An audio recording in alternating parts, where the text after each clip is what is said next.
Ele foi eleito em 2018, num dos momentos mais quentes da política do nosso país, e governou Santa Catarina por 4 anos. Meu convidado de hoje é o ex-governador Carlos Moisés da Silva. Bem-vindo, governador. Obrigado, sempre um prazer estar conversando contigo, Maga, e com todos que te acompanham aqui no podcast. Prazer te receber aqui também no Pod. Como é que tá a vida pós-mandato? Tá dando para pescar, tocar um violão? Pouco, sabe? Ser dirigente partidário, né? Então, termina governo, com uma boa gestão, com uma boa herança, né? Que a gente deixou para os catarinenses, enfrentamento da pandemia, como a gente enfrentou, com o melhor resultado do Brasil, enxugamento da máquina pública, muitas obras andando, enfim, parou porque parou, mas nós deixamos a coisa bem encaminhada, um governo com caixa, né? Com gestão íntegra, transparência. E saio do governo para fazer gestão partidária. Essa gestão também toma bastante tempo, a gente tem que conversar com muita gente, são as 295 cidades de Santa Catarina, não são em todas, obviamente, né, mas a vontade é que se a gente tivesse representante em todas elas, então não deu para, a gente descansa um pouquinho, de vez em quando, né, alivia o ritmo, porque o ritmo de governo realmente é muito intenso, mas não paramos não, estamos aí trabalhando, conversando com as pessoas, a gente não se afastou da política, né? Senão a gente não estaria dirigindo um partido. Eu acho que tem sido uma experiência bem legal, bem bacana. Quando a gente olha para o Carlos Moisés, que começou o governo lá em 2019, e para o Carlos Moisés de hoje, que observa a política de um modo diferente, a gente vê dois Carlos Moisés. O senhor também se sente assim? Acho que tudo na vida é assim, né? Você vai crescendo, você nunca para de aprender, né? A vida é uma grande escola e esse caminho da política nos ensinou muita coisa, né? Hoje, olhando para trás, a gente vê... Eu sempre costumo dizer que a história tem que acontecer do jeito que ela aconteceu. Mas você consegue, olhando um pouquinho para trás, sem perder o olhar para o futuro, você consegue ver... nas suas decisões, né? Se você amadurece, se você toma outra decisão hoje, assim você vai sucessivamente angariando novos espaços, né? Novas pessoas no relacionamento, porque a política te traz isso, a política é network, é relacionamento, é conhecer pessoas, e as pessoas começam a te apoiar pelo que você fez, né? Então hoje eu tenho essa percepção também, eu ando na rua, eu ando aqui em Criciúma, eu ando em Tubarão, em Laguna, em Florianópolis, enfim, em diversos municípios de Santa Catarina, e percebo que as pessoas têm um carinho por aquilo que nós fizemos para os catarinenses, num momento tão duro quanto foi a pandemia, e depois em resultados de governo que nenhum outro governo superou, né? Como municipalismo de verdade, dinheiro nas cidades, enxugamento da máquina, extinção de pastas que se sobrepunham, né? Que eram duplicadas, enfim, a gente fez um governo, eu costumo dizer que é dos sonhos do catarinense, né? Se o processo da democracia não nos manteve no poder, é uma outra história, mas a gente sabe exatamente o que a gente fez, e o que a gente fez foi bom. Quando o senhor olha para o que está acontecendo hoje no Estado, para o modo como o Estado está sendo gerido hoje, o senhor tem vontade de falar mais? O senhor tem falado algumas coisas, tem dado publicado algumas indiretas, feito algumas publicações que acabam virando assunto, porque o senhor acabou de deixar o cargo de governador, é natural que isso aconteça, mas o senhor tem vontade de falar mais? É porque quando a gente anda na rua, a gente também vê as coisas paradas, né? Obras, eu vou nas cidades, a gente tem um investimento muito maciço nas cidades, onde as pessoas vivem, é nas cidades que as coisas têm que acontecer, né? As novas APAES, as novas AMAs, as novas associações de cegos, de surdos, de autistas, enfim, de deficientes, as estradas, né? As escolas, as creches. Aí você vê que muita coisa parou, novos hospitais, enfim, e um governo que tem aí 8 meses já. Então, quando você visita uma cidade, que alguém vem relatar para você, estava andando, faltava a última parcela, né? Como a gente viu agora na Grande Florianópolis, uma das unidades desse terceiro setor importantíssimo para a educação especial, o governo não paga, tem que terminar, e está todo mundo desesperado lá. Então, isso nos faz acabar falando sobre isso, porque aí passa a ser da nossa conta, né? Você tinha um governo programático que entregava, independente de partido político, para todas as cidades, que não botava a faca no pescoço de ninguém para vir para o seu partido, etc. Isso não é republicano, né? Então, quando você começa a ver que as coisas pararam, aí você acaba... E a saudade que as pessoas têm, né? Os prefeitos, alguns me abordam, alguns deputados, inclusive, né? Dizendo, puxa, é mais fácil, né? Sabe quantas vezes eu conversei lá? Nunca fui lá, nunca fui chamado. Então, eu acho que é o diálogo. Eu aprendi muito em ser governador, mas também eu acho que demonstrei também muita possibilidade, entendimento, né, do diálogo. Isso ninguém pode negar, porque hoje tem grau de comparação. Então, eu acho que isso está sendo muito bom para mim como pessoa também, porque eu vejo que o que a gente fez foi bom. Quando as pessoas têm saudade, né, eu acho que isso traz uma lembrança boa dessa oportunidade que o catarinense me deu, que eu recebi com muito carinho, trabalhamos com muito amor no governo para fazer as melhores entregas. E momentos duros que a gente passou, enfim, né? Às vezes tem um período que você perde a popularidade, mas não perde a credibilidade, mantém posição firme, vai lá, seja coerente, termine o que você fez. Então, acho que é isso. Aí a gente olha de fora hoje e vê que tem um jeito diferente no ar, né? Um jeito paralisante, um jeito retrógrado, uma política de 30, 40 anos atrás aí que não se faz mais, né? E aí com isso a gente não concorda. Eu nunca quis ser opositor, né? Essa coisa de oposição, eu não vejo nexo, né? Em oposição. Só que quando você constata que algo não vai bem, você tem que falar sobre isso. Tem alguma coisa que tu farias diferente no teu governo com a experiência que tu tens hoje? É muito difícil falar sobre isso, porque é igual quem cria filho, né? Depois vai criar um neto e diz, só que também os avós estragam os netinhos bastante, né? Verdade. Vô e tal. Mas sabe aquela coisa quando você tem um neto, você diz, não leva a vida tão a sério, né? Curte ele, você tem a noção real de finitude e tal. Agora, governo não. O governo, eu acho que a gente trouxe uma equipe muito decente, né? Íntegra para trabalhar com a gente, fez o melhor pelos catarinenses. A gente foi atacado de todos os lados e sem, não quero olhar para trás, mas enfim, sem justa causa, né? O nosso governo sofreu processo de impeachment sem justa causa, natimortos, processo de impeachment natimortos, né? Uma vergonha, né, para a política catarinense, mas tá aí, vamos olhar para frente. Então, quando se olha, mas não fez assim, não fez assado, fez o que tinha que fazer com as ferramentas que tinha naquele momento, com muita seriedade, né, levando muito a sério, de fato, levando a sério, né, Santa Catarina, e acho que a história tem que ser construída, né, ela é construída a partir dos resultados, né? Não sei se são erros, são acertos, mas o resultado te leva a amadurecimento, te leva a nova perspectiva, e é cíclico, né, é igual ao processo democrático, né, eu acho que boa parte dos catarinenses talvez não saiba direito em quem votou, né, não conhecia, mas votou em número, né, e não avaliou o resultado de governo, o municipalismo, melhores contas da história de Santa Catarina, dos últimos 20 anos, não sabe o que a gente fez, né, então as pessoas precisam também evoluir na sua participação política, né, na sua participação e continuar votando, continuar acreditando no processo democrático. Um dos pontos altos do período de campanha do ano passado foram os debates. Obviamente, debate sempre gera assunto, sempre gera calor, porque as torcidas ficam ali, né? Meu candidato, outro candidato, enfim. E um dos pontos altos dos debates do ano passado foi quando rolou um atrito ali entre o senhor e o então senador e candidato ao governo, Jorginho Melo, quando o senhor disse que ninguém queria subir em cavalo manco. O senhor já reviu aquele vídeo em algum momento? Já assistiu de novo? O senhor acha que aquilo ali foi responsável por um afastamento entre vocês? Ou a relação de vocês já não era tão aproximada? Eu nunca ensaiei debate, então... Saiu automático. Saiu automático, as pessoas cutucam alguém achando que não tem reação e tem, né? Então é isso, é coisa... Mas foi assim, valeu tanto que viralizou, né? Porque as pessoas adoraram. Mas na verdade, contato? Não, pouco. E na verdade, essa questão do calor do debate, né? Tem muita gente que faz críticas, inclusive críticas infundadas no debate, enfim, recebem respostas, né? Então, eu acho que o debate é um ponto à parte, assim, né? Muitas verdades foram ditas nos debates, mas as pessoas têm que separar, né, o dia a dia, o que é gestão pública, o que é relacionamento, com aquele calor ali do debate. Eu acho que isso tem que ser uma parte da história, animar um pouco, né, para o pessoal não dormir no debate, que é tarde da noite. É verdade. Que grande lição que ficou do período em que o senhor foi governador do estado? Acho que eu sempre penso... São várias, né? Não tem muitas, como né? Não dá para resumir mas isso, não é muito simples, não. Eu hoje olho o mundo de uma maneira diferente, depois de ser governador. Explica para mim. Quando eu ligo uma televisão, que eu vejo uma matéria de TV, eu sei que não é exatamente aquilo que está passando na matéria de TV.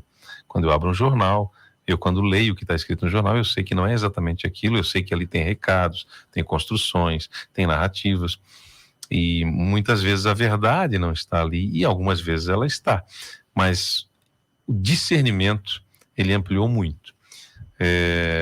Também o olhar para o ser humano, dissociar o ser da sua ação. A política trabalha muito isso, né? Às vezes a pessoa tem uma ação, aquela ação, não é ele que está falando, ele está falando porque está num posicionamento político, está numa defensiva, ou Tá falando só na frente das câmeras. está no ataque, está querendo atacar, ou está escalado por alguém, mas você vai conhecer a pessoa é uma pessoa boa e tal, né? Mas, enfim, então você tem que dissociar isso, porque senão você vai querer estar sempre brigando com alguém, né? Então, dissociar o ser, né, da sua atitude. Você não precisa gostar da atitude, mas também não precisa odiar o ser, né? Olhar sempre o ser como um ser de luz, né? A maga iluminada, um ser da divindade. Aí ela faz uma coisa errada, eu digo, eu vou te dar um abraço, porque eu sei que hoje você fez uma coisa errada, mas você não é isso que você fez. Então, acho que a política me deu bastante disso assim, porque se você não tiver isso, você não sobrevive na política, o teu fígado estoura, né? Você começa a trabalhar com fígado, com raiva, com revanchismo, não, você tem que aplicar muito isso, né? Separar o ser, né, da atitude, trabalhar com amor na política, trazer boas pessoas para a política, senão você não consegue mudar, transformar esse ambiente político. Eu conheci as melhores pessoas na política. Eu ia te perguntar, você fez amigos? Eu ia perguntar só se ele tinha feito amigos na política. Você fez amigos e inimigos na política, governador? Inimigos não, eu acho que fiz adversários, né, enfim. Inimigo é muito forte. Só se as pessoas são inimigos, e eu não sei, mas não, inimigos não. A gente pode ter, assim, pessoas que não pensam como a gente, pessoas que eu vejo que não são republicanas, que não têm atitudes republicanas, então eu também não quero caminhar com elas. E algumas pessoas que não são honestas consigo mesmo, né? Fazem proselitismo, mas ao mesmo tempo jogam para a plateia. Tem gente, aí eu brinquei contigo aqui, eu conheci as melhores pessoas, mas também as piores pessoas na política, né? E olha que tem gente boa, viu? Mas também tem gente que você olha e diz assim, o que se faz com uma criaturinha dessa, né? Que mente todo dia. E a gente sabe quem é o pai da mentira, né? E nesse meio político, as pessoas mentem, plantam sementes do mal, raiz da maldade entre relacionamentos, levam informações e traem informações para fazer as pessoas se separarem, enfim. Isso eu acho muito ruim. Esse é o lado pior da política, né? Quando você chama a pessoa assim, olha, aconteceu assim, assim, assado, não. A pessoa, mas tal pessoa veio aqui só para me falar isso? Então ela foi emissário de alguém. Aí você começa a ver, opa, então eu estou andando num lugar aqui, né? Nem tudo que as pessoas dizem é verdadeiro, né? E aí você começa a tentar filtrar. Então você começa a aplicar alguns filtros de dizer, olha, nem tudo que me trazem, que me dizem, eu vou considerar como verdade. De qualquer político, de qualquer ser humano, de qualquer gestor público, de qualquer autoridade, eu vou ter que checar. Ou se aquilo também não me trouxe nada, eu passo nas 3 peneiras lá, vai ajudar alguém, é importante, a fonte é fidedigna, aí já bate nessa trave, você já ignora e continua a tua vida. Senão você não sobrevive, né? Então, esse é um ensinamento que você coloca em prática todos os dias. Se na família a gente já praticava isso, se entre os amigos, né? Aqueles amigos que você escolhe para estar do teu convívio, na política você convive com muitas pessoas que nem você queria estar do lado, né? Mas elas vêm porque é do jogo, né? Essa foi uma das partes mais difíceis da vida de governador, manter um bom relacionamento, enfim, em prol do governo. Acho que no começo eu sentia mais. Tu tomou um susto com isso, não é? No começo era mais duro, né? Porque aquela coisa do sim, sim, não, não, esse é o meu jeito de ser. Mas tem gente que não é assim. Então você tem que aceitar essas pessoas no teu convívio. Não fazer o que elas querem, né? Não fazer coisas não republicanas, mas você muitas vezes tem que conviver com elas. Não estou dizendo que eu sou a última bolachinha do pacote, que sou, né? Enfim, não estou criando nenhum puritanismo aqui. Eu acho que essa mistura de coisas que vai ter que dar algum resultado bom, né? E não deixa ninguém crescer demais, porque o ser humano também se trai, a mente trai, né? Quando você tem muita aprovação, quando você começa a achar que você é muito bom, você pode querer fazer tudo sozinho, e em todos os países do mundo o poder se divide, nas democracias, obviamente, né? nas ditaduras não. Então o poder é dividido, né? Você tem que dividir o poder, mas não é a melhor forma, porque às vezes quem dividiu a parcela do poder fez algo de errado, aí você vai lá e corrige, mas isso é o aprendizado, dividir poder, corrigir os malfeitos, dividir poder, para não se tornar um déspota, para não criar uma ditadura, para não criar um regime de exceção, ou até mesmo uma forma de governar que você nunca mais sai do poder, né? Que é teu filho, teu neto, enfim. Então, eu acho que é isso, é essa beleza da democracia e de conviver com a pluralidade. E às vezes você conversa com uma pessoa que você acha que ela está completamente errada, dali 6 meses, 1 ano, você começa a pensar, não, sabe que aquela pessoa tinha razão, que aquele era o melhor caminho, por isso. Então, ouvir, participar, permitir com que as pessoas também façam, não exatamente aquilo que você queria, porque naquele momento para ti era a melhor escolha, mas você ceder um pouco, traz um equilíbrio, né? E traz uma construção conjunta, divisão de responsabilidade também. Deu errado, então vamos corrigir agora, porque a gente queria fazer assim, vocês quiseram assado, mas vamos corrigir. Isso mantém as pessoas unidas. Então, acho que esse é o grande aprendizado, né? Governar, e acima de tudo, eu governei com muita emoção, sabe? Acho que essa é uma questão que me choca muito, porque todas as vezes que eu entrava em alguma comunidade que precisava do Estado, da presença do Estado, ou junto com as pessoas na educação especial, que a gente entrava lá e via, não é possível que isso está acontecendo, que esse ambiente é insalubre, como que tem alguém que é deficiente, que vem para cá ainda, no lugar mais insalubre ainda, que vem se sujeitar a isso. Então, a gente fez o maior investimento da história de Santa Catarina em educação especial, foram mais de 550 milhões, R$500 bilhão, né? Mas por que não faziam? Não sei. Né? E aí quando você chega nesse ambiente que as pessoas te homenageiam, fazem uma apresentação, eu vivia chorando, né? O tempo todo, me emocionando. Sou, eu tenho essa veia artística, tenho que me segurar, né? Realmente isso me move, a emoção me move em muitas coisas, e eu acredito que a gente está aqui não é por acaso, eu tenho fé. Então, quando a gente se vê num lugar desse, que as pessoas estão fazendo algo que a gente diz assim, por que elas estão me agradecendo? Se não é mais que a minha obrigação. E aí eu não aguento, eu sou obrigado a dizer, meu Deus, você se emociona com isso, né? Não pelo merecimento, não, mas é porque chega a ser constrangedor, e isso me chocava, entende? Aí ao mesmo tempo, as pessoas diziam, mas você fez a diferença, né? Na vida dessas pessoas, né? Essa ajuda do Estado, do catarinense, concentrada nessa ação. Mas isso aqui é um dinheiro de um contrato que a gente corrigiu, que a gente economizou, e ele pôde chegar nas cidades, né? O nosso governo foi um governo municipalista, né? Então o dinheiro pôde chegar nas cidades. Isso é espetacular. Você vai dormir assim, com a cabeça assim, você fica pirando, né? Pensando nas possibilidades. Nós tínhamos um contrato no sistema prisional que gastava 100 milhões, reduziu 47 milhões, numa mexida só, numa troca de empresa por ano. Eu ficava pensando, o que eu faço com 47 milhões, meu Deus? Eu coloco quantas creches, quantas APAES, quantas AMAs, quantas associações de cego, de surdo, deficiente, enfim, o que eu faço? Quantas rodovias, né?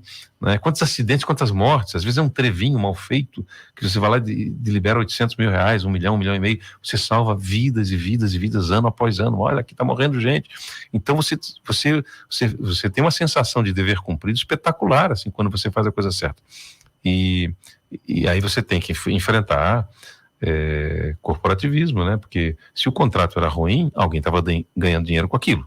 Né? Aí quando você mexe nesse queijo, aí você começa a ser agredido. Você acha que ter mexido nesse queijo te prejudicou eleitoralmente também de algum modo?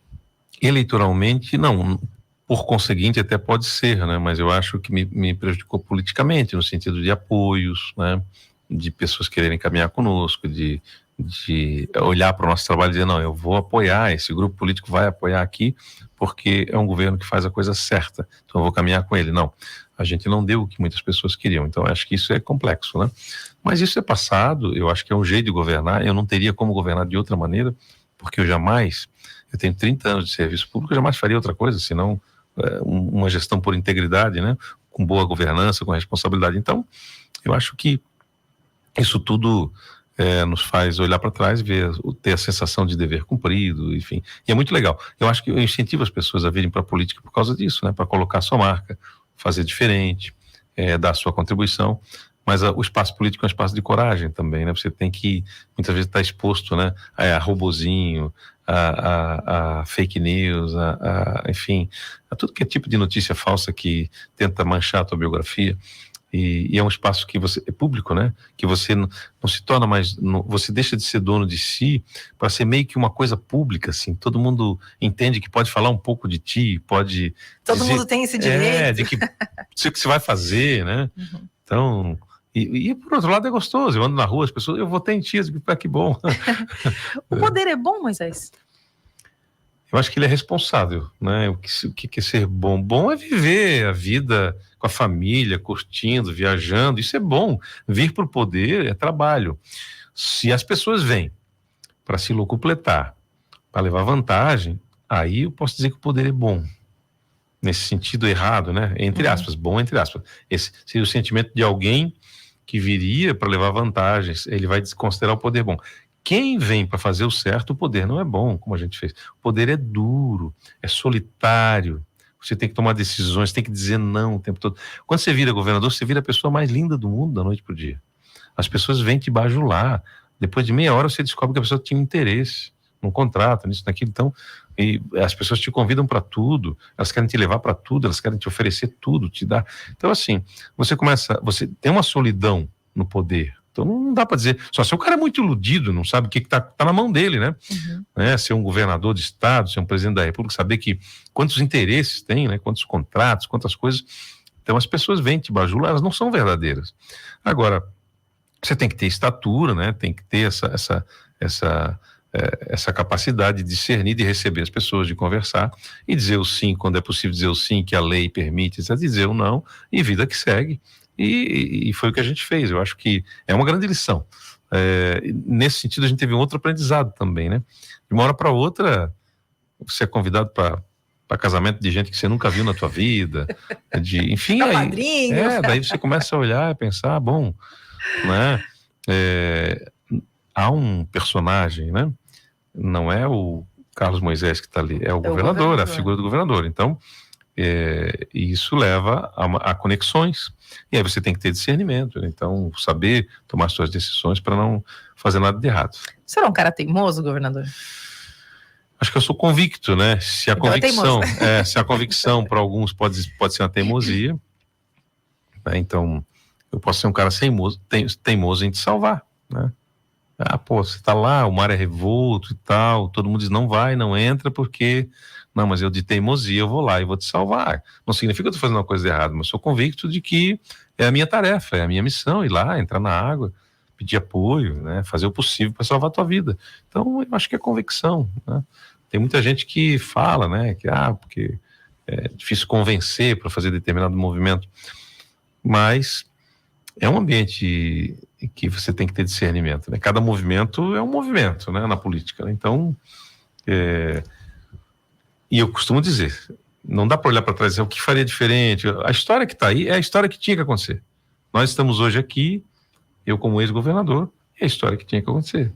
É a história feliz, essa é a história boa, né? Que nos deixa todos felizes, com o legado que a gente deixa, com o governo que vai ter que acelerar, porque senão não vai entregar, né? Vai ter que fazer, vai ter que pedalar para tentar aproximar dos números, né, que a gente entregou, né, das melhores contas. Você acha que o Jorginho está fazendo não está fazendo um bom governo? Que avaliação o senhor faz do governo Jorginho? É que falta o governo chegar, né? A gente só avalia aquilo que acontece, né? Nós estamos em agosto, né? Então falta o governo chegar, né? O governo parou. Nós tínhamos um governo acelerando obras, né? Fazendo coisas, né? Agora o governo que parou. Então, o que a gente espera é que o governo faça. O senhor está com vontade de voltar para a vida pública? Porque quando terminou a eleição, quando aconteceu a derrota do senhor lá no primeiro turno, não foi para o segundo turno, enfim, muita gente disse, Moisés está fora da política, ele vai ficar lá em Ipuã, ele vai ficar descansando, tal, não sei o quê. E o senhor emitiu sinais o tempo inteiro de que não era isso, de que a história continuaria. Fosse como presidente do seu partido, enfim, continuaria de alguma forma. O senhor está se organizando, está se planejando para concorrer novamente? Quando eu ando na rua, eu sinto esse apelo, né, das pessoas me abraçando, alguns pedindo foto, outros dizendo que saudade, dizendo, eu vou ter... Saudade do ex? Saudade do ex. Pena. Hoje, em Criciúma, eu ouvi isso, sei lá, 20 vezes, andei rapidinho aqui. que pena. Eu disse, não precisa ter pena. Lembra da gente em 2026. Não precisa ter pena. Vamos para frente. As coisas que acontecem, né? E 8 anos é muito pesado para governar, né? Num governo em que enfrentou a pandemia, que passou pelo que a gente passou, eu digo que eu acho que esse instituto da reeleição tinha que realmente ser estudado, né? A gente foi porque tinha muita entrega para fazer, porque tinha um time que caminhou com a gente, que falou, poxa, não para, olha o resultado do nosso trabalho, fantástico e tal, então vamos continuar. Mas é muito pesado, 8 anos é muito. Então, talvez uns 5 anos sem reeleição fosse uma boa conta, né? E que fosse parelho, né? Para todos os cargos, né? Juntasse uma eleição só por economia de dinheiro público, de cada 5 anos tivesse eleição para o Senado, para federal, para estadual, para prefeito, para vereador, etc., para governador, para presidente. Então, 5 anos, né? Para que não se fizesse da política uma profissão, né? Porque profissão fica meio complicado, né? Você começa a fazer amarra e sobrevivência, né? Tem que ter dinheiro para sobreviver, essas coisas todas. Então, isso é muito ruim. Parece que não entrega o que o brasileiro realmente merece, né? Então, acho que esse é o caminho, assim, e talvez isso aconteça, né? A gente tem discutido muito isso, né? Por isso a nossa participação na política, eu acho que as pessoas dizem, não desiste, continua, né? Foi legal, então eu acho que é isso, e eu acho que a gente acaba inspirando também algumas pessoas a participar da política. Muitos prefeitos disputaram a eleição, disseram para mim assim, eu sou prefeito hoje porque eu me inspirei, quando você fez 2 anos de governo, eu vi que podia sim se sair de um déficit de 1 bilhão e 200 milhões para um superávit no primeiro ano, sem ajuda federal em 2019, sem pandemia, sem nada. Depois você enfrenta a pandemia, né, em 2021, mesmo assim, não para de fazer projeto, não para de descentralizar recursos, tal. Resiliente, segurou as pancadas. Eu me inspirei, sou candidato a prefeito e foi eleito prefeito. Então, de vários partidos se inspiraram em alguma coisa que viu da gestão do nosso time, né? Não é eu sozinho, né? Nosso time lá resiliente, um time forte, de pessoas boas, homens e mulheres, que vieram para entregar coisas boas para o catarinense. Então, isso tudo é inspirador, e por isso que a gente não pode desistir nunca, né? No segundo turno, quando eu fui votar, eu usei, não era Dangvap, era Don't Kill. Eu lembro. Alguma coisa assim. Assim, não desista. Não desista. Era um recado claro. Que acabou virando tinha um videozinho com aquela camiseta, né? O que faltou? Voto. O que faltou, governador? Faltou voto. Depois de muita insistência, eu digo, quer saber o que faltou? Voto. Mas esse é fato. Então, tem muita coisa boa, né, dessa trajetória, muitos amigos que a gente fez também, né? Fazer o bem, eu acho que o poder é o melhor caminho, né? A política é o melhor caminho para fazer o bem. Não tem outra coisa, né? O que está dando tempo de fazer agora que o Carlos Moisés consegue fazer cozinhar. Agora que o ex-governador não tinha tempo? Cozinhar? Cozinhar é uma delas. Você gosta de cozinhar? Não dava tempo, realmente. Olha, eu já fiz algumas feijoadas esse inverno aí. Algumas, né? Mas eu gosto dos peixes, dos pescados também. Tem várias coisas que eu gosto de fazer, né? Um bobó de camarão, um olhete ao molho de alcaparra. Eu já fiz algumas das minhas receitas aí. De vez em quando a gente inventa, defuma algumas coisas e tal. Eu sempre gostei muito de fazer trabalho com as mãos, mexer com madeira, né? Tô lá pensando agora, vou inventar uma cadeira. Eu gosto de fazer essas coisas, só que não tem dado tempo, o partido acaba tomando o tempo da gente. Você está correndo o estado com o partido? Não tanto quanto eu gostaria, mas temos andado aí, né? No norte, no oeste, já fui em algumas regiões, só que não fiz um roteiro assim mais abrangente, né? Eu preciso organizar roteiros mais abrangentes. Mas o que a gente tem feito é colocar coordenadores, assim como o Jefferson Monteiro aqui em Criciúma, né? Em outras regiões a gente tem outros coordenadores, colocar pessoas que façam essas primeiras conversas, organizem os partidos na base, né? Em cada cidade, para que a gente tenha um bom resultado no Republicanos, né? Que é o meu partido, em 2024, né? Com prefeitos, vice-prefeitos, vereadores, principalmente vereadoras, né?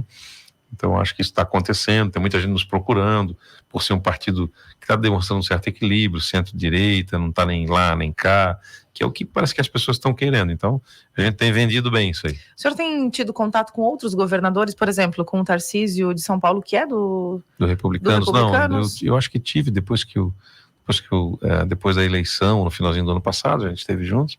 Depois que eu saí do governo, não. Conversei com alguns governadores depois que eu saí do governo, alguns me ligaram por causa do aniversário, enfim, umas coisas, amenidades assim, né?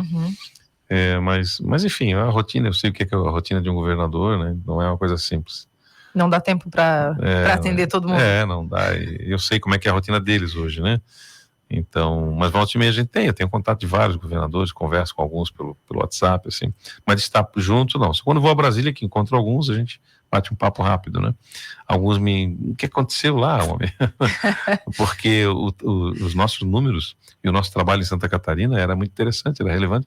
Em algumas reuniões com os 27 governadores, boa parte deles nos procuravam para entender, para pegar dicas de algumas ações, a gestão tributária, o que a gente fez, enxugamento da máquina, para o resultado também da fazenda, né, do equilíbrio fiscal.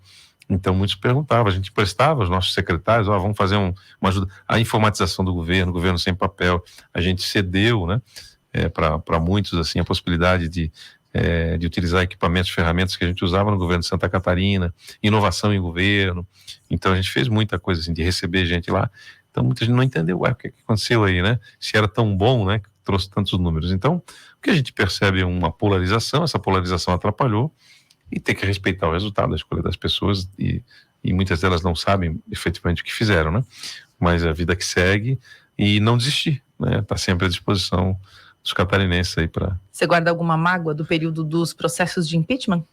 Não, eu acho que foi uma crueldade com os catarinenses, eu acho que foi uma irresponsabilidade, né? Então isso a história escreveu, mas não tem mágoa, não, converso com todo mundo, e o homem público não pode pessoalizar, né, aquilo que a gente conversava, né, separar a ação do ser, né? Então todos esses seres são a semelhança de Deus, né? Todos eles deveriam estar iluminados, né? Então você não pode escurecer mais essas vidas, né? Então você tem que avançar, trazer alegria para as pessoas, dizer, olha, errou aqui, vamos fazer certo ali, e vida que segue. Acho que a história escreveu um período muito ruim da política catarinense, conhecendo o nosso trabalho, conhecendo a nossa proposta e o que a gente trouxe de mudança efetiva para uma gestão pública estadual. Acho que nisso se brincou bastante, né? Foi uma crueldade no período de pandemia, mas eu acho que tudo é aprendizado também, né? Tanto para nós quanto para aquelas pessoas que tomaram essas atitudes. Eles devem pensar e talvez se pudessem reescrever a história. Hoje estão vivendo talvez situações aí até de um governo que não avança, de um governo que não entrega o tanto quanto a gente modificou a forma de fazer gestão, de entregar coisas para os catarinenses, né? E o nosso modelo, o nosso jeito de governar era, sim, um jeito que agradava a muitos prefeitos. Não olhava a bandeira político-partidária, ideologia, olhava a necessidade da cidade. As associações de municípios, os consórcios de municípios eram instrumentos para a consecução dos objetivos, para a execução de obra, de convênios, de entregas, e não queria saber quem estava ali, desde que tenha integridade, desde que tenha publicidade, que as coisas efetivamente caminhem para a entrega para as pessoas. Então, eu acho que essa é a melhor maneira de lidar, né? Nós temos que trazer mais, profissionalizar mais, né, a gestão pública, compromissos de gestão, de lei de orçamento, o plano plurianual de orçamento, que passa 4 anos, essas coisas têm que ser seguidas à risca, né? O orçamento do ano anterior tem que ser executado no ano seguinte, mesmo que troque de governo. Isso não tem acontecido. Então, isso é governar com responsabilidade, né? Então, eu acho que é todo um caminho de aprendizado aí do que aconteceu em Santa Catarina para a gente começar a pensar, vamos ter mais responsabilidade, né, na hora de fazer as nossas escolhas. Tá feliz? Eu estou muito feliz, eu acho que, como eu disse para você, eu ando na rua, né, com o carinho das pessoas. As pessoas têm saudade, lamentam, e ao mesmo tempo elas dizem que a gente tem que voltar, que tem que não se afastar da política. Então, isso é um caminho exitoso, né, um caminho de alguém que teve sucesso, que fez algo, que atingiu um objetivo que não era um objetivo de vida, né? A gente virou governador aí de uma hora para outra, né, numa onda, né, assim como teve a última onda agora em 2022, nós tivemos uma onda em 2018 também, mas que ao mesmo tempo nessa onda a gente fez boas práticas, né? E essas boas práticas estão repercutindo até hoje na vida dos catarinenses. Tá certo. Obrigada, Moisés. Valeu, obrigado a você, né, pelo carinho e sempre pronta a nos atender aqui, e pela oportunidade de conversar com as pessoas, de falar um pouquinho do que a gente está fazendo agora, planos para o futuro, e vamos para frente. Quando tiver novidades, conta pra gente. Com certeza. Então tá bom. Esse é o ex-governador Carlos Moisés da Silva, nosso convidado dessa semana do Ninguém Morre de Tédio. Esse episódio já está disponível no YouTube e no Spotify. Na produção e apresentação, eu, Maga Estopassoli, na edição, a super Ana Clara Vasconcelos. Semana que vem a gente está de volta, um beijo e até lá.